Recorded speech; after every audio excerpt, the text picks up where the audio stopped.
सब लोग अच्छे होंगे। आज हम लोग डेली करंट अफेयर्स के सेशन में 15 मार्च 2025 का करंट अफेयर्स पूरा डिटेल्स में डिस्कशन करेंगे। उम्मीद करता हूं कि आप सब लोग अच्छे से होली खेले होंगे और अच्छे से अपना जो है स्वास्थ्य मेंटेन किए होंगे और आप धीरे धीरे अब बैक टू पवेलियन आएंगे। देखिएगा अब आप लोग का जो है ये कर्तव्य है कि अब आप होली जो है आपका बीत चुका है, अब धीरे धीरे आप अपने जो है रास्ते पे आइए, अपनी पढ़ाई के रास्ते पे आइए। तो शुरुआत करते हैं आज के पहले क्वेश्चन के साथ। आज जो है विश्व उपभोक्ता अधिकार दिवस मनाया जा रहा है। क्या वर्ल्ड कंज्यूमर राइट डे। तो इसके बारे में जो है जागरूकता बढ़ाने के लिए देखिएगा हम लोग जो क्या है उपभोक्ता एक है। मान लीजिए हम हो सकता है उत्पादक भी हो, लेकिन हम एक अच्छे जो उपभोक्ता है। उपभोक्ता मतलब अगर मान लीजिए आप मोबाइल यूज कर रहे हैं तो मोबाइल कहीं दुकान से खरीदे होंगे, शॉप से खरीदे होंगे तो कंज्यूम कर रहे हैं उपभोक्ता। वो भी उपभोग की वस्तु की मतलब उपभोग कर रहे हैं लेकिन उसको खा नहीं रहे, लेकिन उसका भी हम यूज कर रहे हैं। या कोई सब्जी खरीद रहे हैं, कोई जो है दाल खरीद रहे हैं, तो वो उपभोक्ता हम हैं, हम मतलब उसको खरीदते हैं। तो उसके बारे में हमारा क्या क्या अधिकार होता है। हम भी उपभोक्ता हैं तो उसका हमारा भी अधिकार है कि हमें कैसे, जैसे मान लीजिए मैं कोई ऑनलाइन सामान परचेज किया और मेरा ये अधिकार बनता कि मुझे वो सामान जो मैं ऑनलाइन किया हूँ सेम सामान मिलना चाहिए। दूसरी नंबर वो जो है टूटी फूटी ना रहे वो वस्तु, तो ये मेरा अधिकार होता है। तो उसी सब के बारे में जागरूकता बढ़ाने के लिए, फैलाने के लिए यह दिवस मनाया जाता है। तो यह दिवस उपभोक्ता अधिकारों और जरूरतों के बारे में जागरूकता बढ़ाने के लिए 1983 से प्रतिवर्ष यह दिवस मनाया जाता है। तो आप इसको ध्यान रखना है, इंपॉर्टेंट हो जाता है। देखिएगा इसी कारण से जो है इंटरनेशनल लेवल पे, नेशनल लेवल पे और स्टेट लेवल पे, डिस्ट्रिक्ट लेवल पे सब जो कंज्यूमर फोरम बना है, उपभोक्ता जो है फोरम बना है, जिससे क्या होता है जो उपभोक्ता से संबंधित मामले होते हैं उसको वहां निपटाया जा सकता है। जैसे मान लीजिए अगर कोई विवाद हो गया, आप कोई चीज वस्तु खरीदे वो टूटा फूटा है, तो आप कहाँ शिकायत करेंगे। तो उसके लिए कंज्यूमर फोरम बना है, तो ये भी आपको ध्यान रखना है। थीम इसका आपकी बस क्या है विश्व कंज्यूमर राइट डे का, ये just transition to sustainable lifestyle, यानी अस्थायी जीवन शैली के लिए उचित बदलाव। क्या कर रहा है, एक जस्ट ट्रांजिशन करना होगा आपको सतत विकास के लिए, अस्थायी जीवन शैली के लिए। तो आपको थोड़ा सा उचित बदलाव करना होगा। और हम लोग जो है नेशनल कंज्यूमर डे, राष्ट्रीय उपभोक्ता दिवस 24 दिसंबर को मनाते हैं, ये भी आपको ध्यान रखना है। तो ये आज का महत्वपूर्ण दिवस था। अब पहले क्वेश्चन पे चलते हैं हम लोग। ये देखिएगा वर्ल्ड कंज्यूमर राइट डे।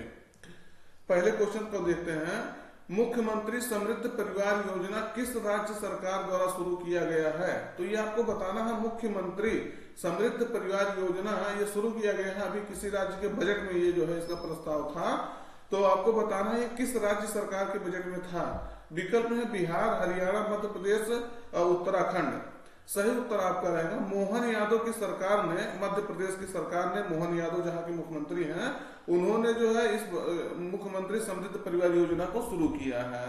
तो देखते हैं इसके बारे में थोड़ा सा। देखिए ये थोड़ा सा हल्का सा आगे पीछे हो गया है। तो इस योजना का मकसद जो है गरीब परिवारों को लाभ पहुंचाना है और इसके लिए उनके रोजगार साधनों को मजबूत किया जाएगा। इससे जो है उनका आर्थिक से लेकर के सामाजिक तक हर तरह का आर्थिक और सामाजिक विकास होगा और उनका जो है बेहतर जीवन होगा। राज्य सरकार इस योजना के तहत जो है गरीब परिवारों को आर्थिक सहायता प्रदान करेगी, जिसमें जो है कौशल विकास होगा, रोजगार के लिए जो है जोर दिया जाएगा, रोजगार के लिए सृजन के उपाय जो है शामिल होंगे ताकि उनकी आय में जो है वृद्धि हो सके। यानी आय में वृद्धि करने के लिए, गरीब परिवारों की आय में वृद्धि करने के लिए यह योजना लॉन्च किया गया है। नाम से ही स्पष्ट हो रहा है, मुख्यमंत्री समृद्ध परिवार योजना। तो जो मुख्यमंत्री योजना चलाए हैं तो समृद्ध करने के लिए, किसके लिए, गरीब परिवारों को समृद्ध करने के लिए, ऊंचे उठाने के लिए यह योजना चलाया गया है। किसके द्वारा, मोहन सरकार द्वारा, मोहन यादव की सरकार द्वारा मध्य प्रदेश में। अगला क्वेश्चन है, किस बैंक द्वारा महिला उद्यमियों को बिना गारंटी यानी कोलेटरल फ्री लोन देने के लिए अस्मिता लोन योजना शुरू किया गया है। तो ये आपको बताना है किस बैंक द्वारा ये योजना शुरू किया गया है। जो वुमेन एंटरप्रेन्योर्स होते हैं उनको बिना गारंटी के, आप जानते होंगे आप कभी बैंक में आपके या आप जो है आप या आपके पिता या कोई घर का परिवार कभी लोन लेने के लिए बैंक गया होगा तो वो कोलेटरल मांगता है। कोलेटरल मतलब कुछ गिरवी रखवाता है। गिरवी मतलब जो होता है, जैसे मान लीजिए आपके घर का कागज ले लेगा या आपकी जो है आपकी जमीन जो है उसको जो है रखवा देगा कि अगर आपको मैं ऋण दे रहा हूँ, लोन दे रहा हूँ, अगर आप उसको नहीं चुका पाए तो आपका खेत जो है हम जब्त कर लेंगे या आपका जो है मकान जब्त कर लेंगे। इस तरह से जो ये होता है कोलेटरल। तो बैंक कोलेटरल कराता है, उसको रखवाता है, लेकिन ये बिना कोलेटरल के, बिना गारंटी के जो है लोन देने के लिए अस्मिता लोन योजना शुरू किया गया है। तो किसके द्वारा ये शुरू किया गया है? विकल्प है RBI, SBI, PNB, axis bank. सही उत्तर आपका रहेगा भारत का सबसे बड़ा सार्वजनिक बैंक एसबीआई। एसबीआई ने इसको जो है शुरू किया है। तो इसको ध्यान रखना, स्टेट बैंक ऑफ इंडिया ने शुरू किया है। तो एसबीआई द्वारा जो है महिला उद्यमिता, वुमेन एंटरप्रेन्योरशिप को जो है बढ़ाने के लिए या उसको सहयोग करने के लिए अस्मिता लोन और नारी शक्ति डेबिट कार्ड लॉन्च किया है। तो इसका क्या उद्देश्य है? तो अस्मिता लोन योजना के तहत जो है महिलाओं द्वारा चलाया जा रहा है एमएसएमई को कोलेटरल फ्री लोन दिया जाएगा।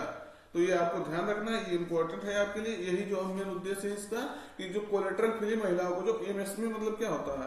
माइक्रो स्मॉल मीडियम इंटरप्राइजेज, यानी जो माइक्रो और स्मॉल और मीडियम जो इंटरप्रेन्योर्स होते हैं, उनको जो है कोलेटरल फ्री लोन देना, जिससे वो जो है आगे बढ़ सकें, अपने व्यापार को जो है बिजनेस को आगे बढ़ा सकें। एसबीआई के बारे में देख लीजिएगा। SBI state bank of India जिसे कहते हैं, आपको हम बता दिए ना, भारत की सबसे बड़ी सार्वजनिक क्षेत्र की बैंक है और स्टेब्लिश इसको 1955 में किया गया था। हेडक्वार्टर इसका मुंबई में है। तो ये आपको ध्यान रखना है। अगला क्वेश्चन देखते हैं हम लोग।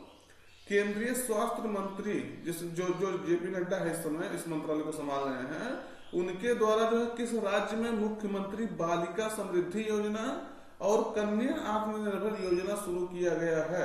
तो किस राज्य में योजना शुरू किया गया है ये आपको बताना है। विकल्प में आपके दिल्ली, हरियाणा, त्रिपुरा, मेघालय। तो ये जो है किस सरकार द्वारा शुरू किया गया है, किस राज्य सरकार द्वारा? तो त्रिपुरा में यह जो शुरू किया गया है जेपी नड्डा द्वारा, जो केंद्रीय स्वास्थ्य मंत्री वर्तमान में हैं। देखते हैं इसके बारे में। जेपी नड्डा जो केंद्रीय स्वास्थ्य मंत्री है, इसको लॉन्च किए हैं। और देखिए मुख्यमंत्री बालिका समृद्धि योजना क्या है? तो लाभ इससे कौन ले सकता है मुख्यमंत्री बालिका समृद्धि योजना से?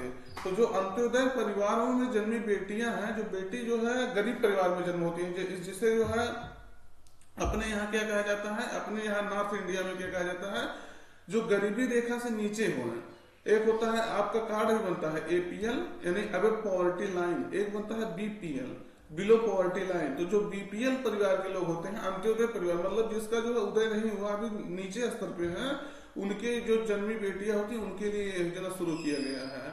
इसके तहत क्या होगा, सरकार 50,000 रुपए तक जो है एक बार बांड जारी करेगा। इसका मतलब होगा अगर बच्ची पैदा हुई, घर में लड़की पैदा हुई, तो उसमें जो है 50,000 रुपया उसके नाम से जमा कर दिया जाएगा। और वो जमा करके जो धीरे धीरे बढ़ते बढ़ते जब वो बच्ची 18 साल की हो जाएगी, तब क्या होगा, 18 साल के होते होते उसका लगभग 8 से 10 लाख रुपया में वो परिवर्तित हो चुका होगा, जिससे बच्ची का शादी करने में, लड़की का शादी करने में, उसको जो है आगे बढ़ाने में, पढ़ाने लिखाने में इत्यादि खर्चे के जो है इससे निकाले जा सकते हैं। तो इससे क्या होगा, महिलाएं सशक्त बनेंगी, महिलाएं आगे बढ़ेंगी, उनका जो है कल्याण हो सकेगा। तो इसके लिए है शुरू किया गया मुख्यमंत्री बालिका समृद्धि योजना। हमारे हिसाब से जो है सब राज्य में ऐसे योजनाएं जो है जरूर लागू होनी चाहिए। हालांकि कई राज्य इस तरह से योजनाएं चला रहे हैं, उत्तर प्रदेश जैसे राज्य भी चला रहे हैं ऐसी योजनाएं, लेकिन कई बार होता है वो ग्राउंड लेवल पे लागू नहीं हो पाता। वो भी मतलब उस पर भी कार्य करना होगा कि मतलब जो कैसे वो हर लोग तक पहुंचे, हर व्यक्ति तक उसका लाभ ले सके, वो जो उसके योग्य हैं। तो देखते हैं कई बार क्या होता है, परिवार इतना गरीब होता है, उनका शादी नहीं हो पाता है बच्चियों का, तो उसके लिए भी ये जो है सही रहेगा कि 8 से 10 लाख रुपया नॉर्मल परिवार के लिए जो है ऐसे रहेगा कि 8 से 10 लाख रुपया अगर मान लीजिए हो गया, फिर थोड़ा सा और बढ़ जाएगा, कहीं इधर उधर से हो जाएगा, करके उसको शादी करने में आसानी हो जाएगी। अगला है मुख्यमंत्री कन्या आत्मनिर्भर योजना। इसमें जो है अगला योजना जो शुरू किया है, इसमें क्या है, 140 जो मेधावी छात्राएं हैं जो किसी भी बोर्ड से पढ़ी होंगी, उच्च माध्यमिक परीक्षा उत्तीर्ण की होंगी, उन्हें जो है स्कूटर प्रदान किया जाएगा। तो स्कूटी ज्यादा सही रहेगा। देखिए स्कूटर लिखा गया है, स्कूटी मतलब वहां प्रदान किया जाएगा। तो किसको, 140 जो मेधावी छात्राएं होती है किसी भी बोर्ड से। आप देखेंगे त्रिपुरा की राजधानी अगरतला है। त्रिपुरा एक छोटा सा राज्य है, तो आपको लग रहा होगा कई लोगों को 140 मेधावी छात्र पे, तो छोटा सा राज्य है, तो 140 मेधावी छात्राएं वहां बहुत हो गई, तो इसको भी ध्यान रखना है। अगला क्वेश्चन देखते हैं। देखिए मित्र, अपने दोस्तों तक वीडियो शेयर कर लीजिएगा, चैनल को सब्सक्राइब कर लीजिएगा। अगला क्वेश्चन देखते हैं। थाईलैंड में आयोजित मिसेज यूनिवर्स 2025 का खिताब किस भारतीय ने जीता है? कहाँ हुआ था आयोजन? थाईलैंड में हुआ था। देखिएगा महत्वपूर्ण हो जाता है आपका, इसका आयोजन ही आपसे पूछा जा सकता है कि कौन इसको जीता है, दूसरा नंबर कहाँ इसका आयोजन हुआ था। तो देखेंगे इसके बारे में। सही उत्तर आपका रहेगा एंजेला स्वामी, जो कहाँ की है? एंजेला स्वामी आपकी जो है राजस्थान से बिलोंग करती है, बीकानेर से। आप जानते हो बीकानेर की मिठाई जरूर खाए होंगे, कहीं ना कहीं हर जिले में है बीकानेर का मिठाई मिलता है। तो बीकानेर की दुकान होती है, वहां जो मिलता है। तो ये कहाँ से बिलोंग करती हैं? एंजेला स्वामी तो बीकानेर से बिलोंग करती हैं, राजस्थान से बिलोंग करती हैं। तो देखेंगे मिसेज यूनिवर्स 2025 प्रतियोगिता थाईलैंड में आयोजित हुआ था। एंजेला स्वामी जो बीकानेर की है, राजस्थान की, वही इसको जीती है। और एंजेला के जो है इससे पहले मिसेज इंडिया आरा ग्लोबल 2024 का खिताब भी जीता था। तो इसको भी ध्यान रखना है। जस्ट अगला क्वेश्चन देखते हैं। बांगस घाटी जो अभी चर्चा में था, इसको बताना है ये किस राज्य या केंद्र शासित प्रदेश में स्थित है, जिसे इको टूरिज्म हब के रूप में विकसित करने का निर्णय लिया गया है। तो ये आपको बताना है किस राज्य में जो है बांगस घाटी है। देखिएगा इस तरह से क्वेश्चन आपका कई बार पूछा जा चुका है, इसको आपको हल्के में नहीं लेना क्वेश्चन, ये आपके लिए महत्वपूर्ण हो जाएगा। तो विकल्प में है आपके लद्दाख, जम्मू कश्मीर, उत्तराखंड, हिमाचल प्रदेश। देखिए हिमाचल प्रदेश, तो कहाँ ये जो है स्थित है? सही उत्तर आपका रहेगा जम्मू कश्मीर केंद्र शासित प्रदेश में इसका ये स्थिति है, बांगस घाटी में। तो देखेंगे इसके बारे में। जम्मू कश्मीर सरकार ने जो है बांगस घाटी जो 10,000 फीट की ऊंचाई पर है, कुपवाड़ा जिला में स्थित है, उस बांगस घाटी को जो है इको टूरिज्म हब के रूप में विकसित करने के लिए नई दिशा निर्देश जारी किया है। तो किस सरकार ने किया है? जम्मू कश्मीर सरकार ने। यहाँ के जो है राज्यपाल कौन है? तो यहाँ के राज्यपाल आपके मनोज सिन्हा है, इसको आप जानते होंगे। तो उनके द्वारा जो है, उनकी सरकार द्वारा ये जो निर्णय लिया गया है, मनोज सिन्हा। लेकिन यहाँ के जो है मुख्यमंत्री का नाम आपको बताना है, तो उनके द्वारा जो है दोनों मिल करके जो है निर्णय लिए हैं कि इसको विकसित करना है। वहां भी पहली बार जो है जब से धारा 370 हटा था, तब से पहली बार मुख्यमंत्री बने हैं, तो उनका नाम आपको बताना है। उनका नाम है उमर अब्दुल्ला, तो ध्यान रखना है। क्या नाम है? उमर अब्दुल्ला। अगला क्वेश्चन देखते हैं। ये देखिएगा, पहले इसका बांगस घाटी देख लीजिएगा। यहाँ आपका LOC के पास एकदम जो है स्थित है, LOC के पास। ये आपका जो है जम्मू कश्मीर का मैप है। जम्मू कश्मीर में देखेंगे तो ये कुपवाड़ा जिला आपका है, कुपवाड़ा जिला में ही आपका जो है बांगस वैली है।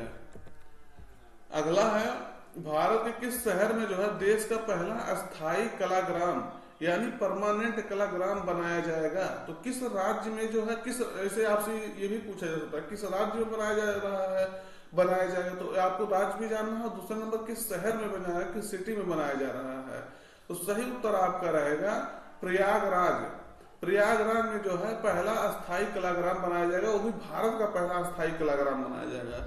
तो इसके बारे में देखते हैं हम लोग थोड़ा सा। उत्तर प्रदेश सरकार ने, किस सरकार ने? उत्तर प्रदेश सरकार ने प्रयागराज में देश का पहला अस्थायी कलाग्राम स्थापित करने की घोषणा किया है। उत्तर प्रदेश सरकार ने यह घोषणा किया है कि जो अभी जानते होंगे प्रयागराज में क्या लगा था? महाकुंभ लगा था।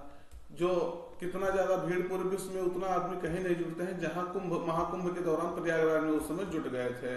तो महाकुंभ में इसको देखते हुए सरकार ने कहा कि एक अस्थायी कलाग्राम जो है स्थापित किया जाएगा वहां।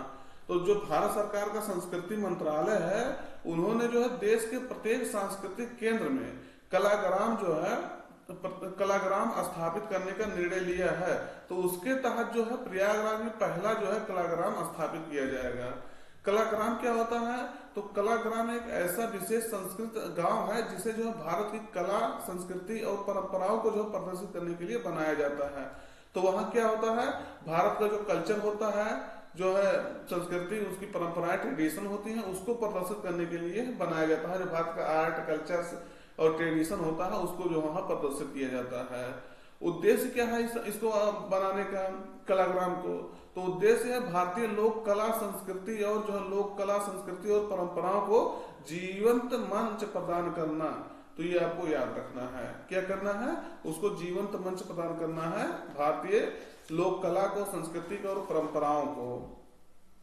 अगला है, भारत के किस एयरपोर्ट को ASQ एयरपोर्ट एक्सपीरियंस अवार्ड 2024 से सम्मानित किया गया है। ASQ मतलब क्या होता है? ASQ मतलब होता है एयरपोर्ट सर्विस क्वालिटी के क्षेत्र में एक्सपीरियंस अवार्ड 2024 से सम्मानित किया गया है।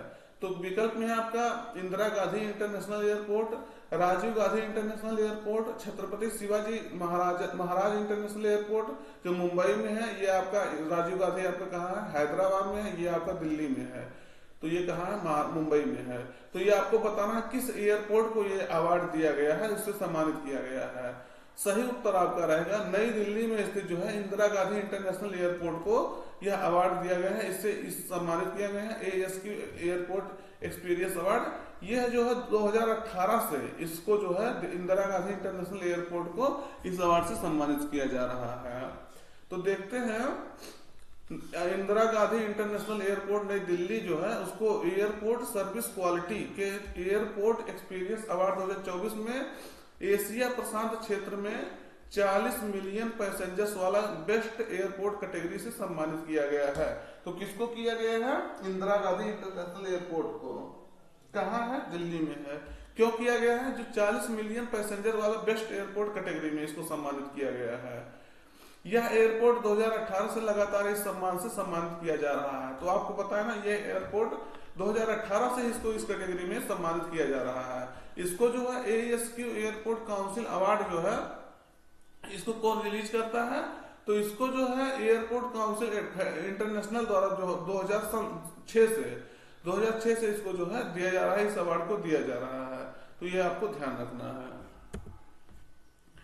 अगला क्वेश्चन है जल स्थिरता सम्मेलन यानी वाटर सस्टेनेबिलिटी कॉन्फ्रेंस 2025 का आयोजन कहाँ किया गया है? तो ये आपको बताना है, ये अभी इसका सम्मेलन हुआ था। क्यों जल स्थिरता सम्मेलन?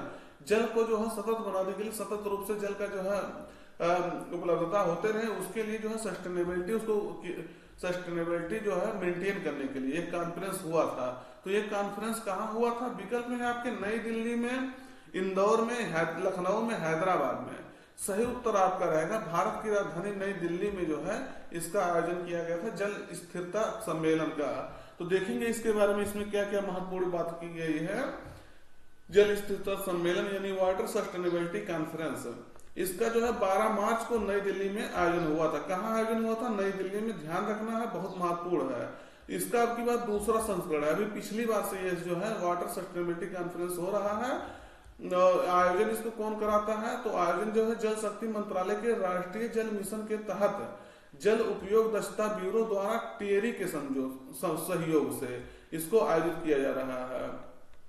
टेरी मतलब क्या होता है? The energy and resource institute, इसके सहयोग से इसको आयोजित किया जा रहा है जल उपयोग दक्षता ब्यूरो द्वारा। यहाँ यूरो नहीं ब्यूरो है, देखिएगा। और उद्घाटन तो CR पाटिल द्वारा किया गया है। अब CR पाटिल कौन है? तो जल शक्ति मंत्रालय जो है ये संभाल है, यानी जल शक्ति मंत्री है CR पाटिल, उनके द्वारा जो है इसको उद्घाटन किया गया है। और इस सम्मेलन में जो है 5R पर जोर दिया गया है।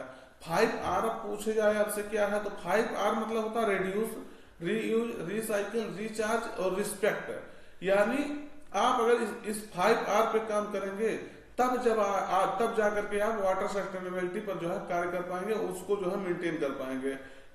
यानी जो आप कचरा करते हैं उसको रिड्यूस करना है, वेस्ट को जो है रिड्यूस करना है, रीयूज करना है, जो वेस्ट आप उत्पादित करते हैं उसको रीयूज करना है, उसको रिसाइकिल करना है। मतलब उसको जो आप जैसे कचरा, आप मान लीजिए कोई बोतल हो गया, पानी का बोतल ही लेते हैं, उसको जब आप फेंकते हैं तो उसको यूज करके जो है उसको रिसाइकिल करना है। या रिसाइकिल करने मतलब उसको पुनः बना करके फिर से यूज करना है। और ग्राउंड वाटर को रिचार्ज करना है। और देखिएगा रिस्पेक्ट करना है। रिस्पेक्ट मतलब जो है किसी भी क्षेत्र को, इन्वायरमेंट को कह लीजिए, रिस्पेक्ट करना है, तब जाकर के आप वाटर सस्टेनेबिलिटी पर काम कर पाएंगे, उसको जो है मेंटेन कर पाएंगे। आपको पता होगा SDG सस्टेनेबल डेवलपमेंट गोल्स के तहत हम लोग इस सब जल से संबंधित भी जो आपका छठवां आपका जो है लक्ष्य है वाटर सैनिटेशन एंड जो है हाइजीन, तो वाटर से संबंधित जो है आपका SDG 6वें में भी बात किया गया है। तो इसको भी ध्यान रखना है। ये जो है 2015 से लेकर के 2030 तक जो हम लोग 17 सस्टेनेबल डेवलपमेंट गोल्स पर कार्य कर रहे हैं। यानी 2030 तक हमको इसको हासिल करना है, सस्टेनेबल डेवलपमेंट गोल्स को हासिल करना है। तो इसको आपको ध्यान रखना है। तो दोस्त आप लोग धीरे धीरे अपने जो है पढ़ाई पर आ जाइएगा, होली से लौट करके। अभी बहुत लोग तो घर गए होंगे इधर उधर से, शिफ्ट होकर के। तो होली आपका समाप्त हो गया। अब आप लोग बैक टू पवेलियन आ जाइए, अपनी पढ़ाई पर ध्यान दीजिए। फिर मिलते हैं नए सेशन में। तो आज का सेशन यहीं पर एंड करते हैं। Thank you.